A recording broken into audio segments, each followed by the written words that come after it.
So, tingnan niyo po ito. Ayan o.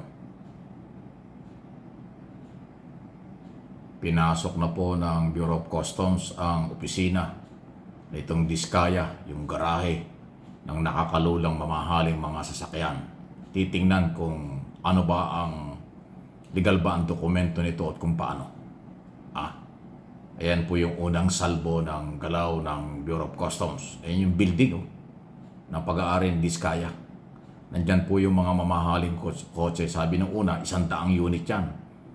Tapos umabot ng 40. Ngayon sinasabi 28 na lang. Ayan o. Nandyan na po ang mga pulis, highway patrol, Bureau of Customs at lahat ng kinakulang sa loob ng compound na yan. At kanilang sinisilip na nga po itong mga mamahaling mga sasakyan. Kung merong binayarang buwis o wala. Okay? Pero initial pa lang. Ito, initial hong galawan yan ngayong araw na ito. Doon sa mga unit, 12 kaagad ang nakita na kulang-kulang ang dokumento. Mukhang hindi may ipakita kung may tamang mga proseso at tamang mga binayarang buwis before Bureau of Customs. Okay? At dahil dyan, sa unang search warrant or inspeksyon ginawa ng Bureau of Customs dyan sa compound ng mga Diskaya sa Pasig, magpapatunay lang po ito na meron ding mga taga-customs ang posibleng may pananagutan at dapat ding kasuhan o papanagutin. Kung totoo na karamihan sa mga sasakyan yan ay kaduda-duda kung paano nakapasok sa bansa, kulang ang binayarang buwis, paano nailabas siya? So, ang Customs BIR ang meron pong combined operation at investigasyon under ng Finance Department yan. Ang Customs nakatutok kung tama ba ang binayarang buwis sa mga sasakyan. Ang BIR naman ay nakatutok sa kung ilang company nagbabayad ba ng tamang buwis taon-taon ang mga Diskaya sa BIR. So yan po yung massive na galaw ng Office of the President, Department of Finance, at ang mga bureau nasa ilalim nito. Lahat sila ay merong authority na silipin dahil nga itong pamilyang ito at ang mga company nila ang involved at umaming nakakuha ng maraming mga kontrata.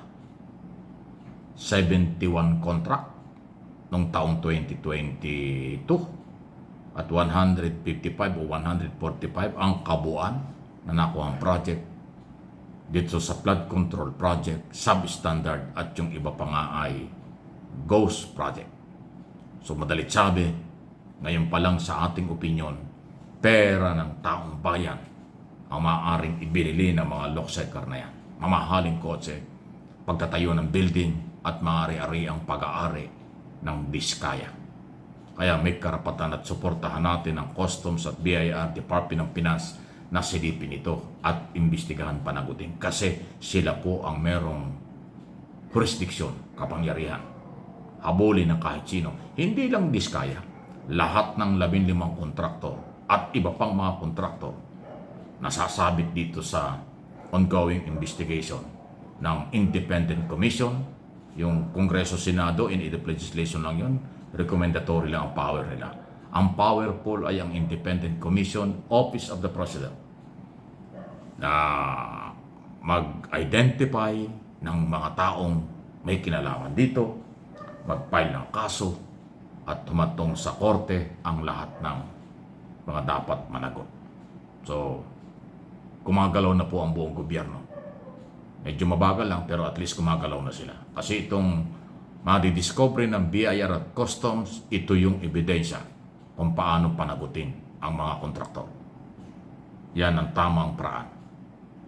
So, para sa akin nga, dapat hatakin ang mga kotse kapag hindi bayad ng buwis.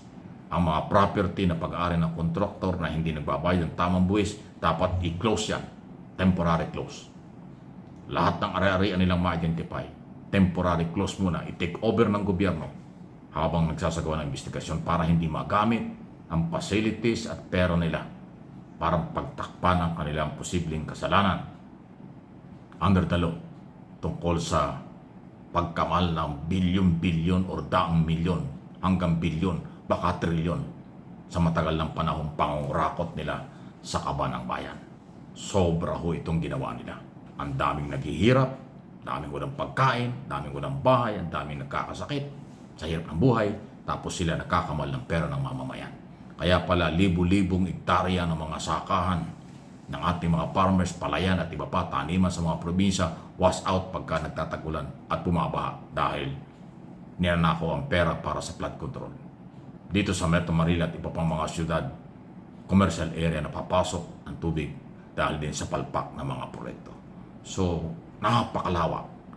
Nationwide po ito. Buong bansa ang pagbaha. Buong bansa din ang nakawan sa pera ng bayan. Kaya napakalaking pera po na nawawala sa ating mga mamamayang Pilipino. Ang masakit dito, itong karamihan dyan o iba dyan, inutang lang ng gobyerno sa international bank.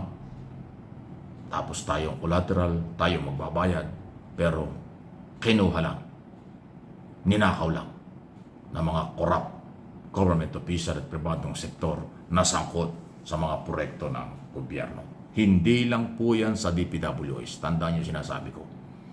Halos lahat ng ahensya at departamento sa pamahalaan, mayroong mga project, may mga kontrata, may mga kontraktor, may sabwatan para sa komisyon, para kumita. Ganyan pong kalala ang nangyayari sa ating bansa. Philippines is not poor. Ulitin ko, hindi tayo mahirap na bansa. Pinagnanakawan lang, inaabuso lang sa matagal ng panahon. Ngayon lang na-discover sa ilalim ng Marcos administration kasi nag-inspeksyon on the spot ang Pangulo. Nakita ang bayad ng mga project pero wala palang project. Bayad ng mga project pero ghost project or substandard na project. Dapat ito'y ginawa rin ng mga nakaraang presidente. Ang personal inspection para makita ang katotohanan. Pero binaliwala nila, hindi nila ginawa ang trabaho nila. Ngayon sa Marcos administration, ginawa ang trabaho kahit pagod na mag-ikot-ikot sa Luzon, Visayas, Mindanao, tapos isumbong mo sa Pangulo na website. Yan po ang madalas at malakas na boses ng mamamayan. Ang isumbong sa Pangulo, marami na po nagsumbong. 12,000 plus na yata ang nagsusumbong. So ibig sabihin ganong karami ang pinagdududahan ng taong bayan ng mga proyekto. Ongoing pa ang isumbong sa Pangulo. Marami pang sumbong na tinatanggap ang Office of the President dito ho sa graft in corruption, panloloko sa bayan, pagkamal ng pera ng taong bayan na sabwatan ng mga government official sa national and local at pribadong sektor na grupo ng mga kontraktor. Yan ang nangyayari. Grabe ho talaga.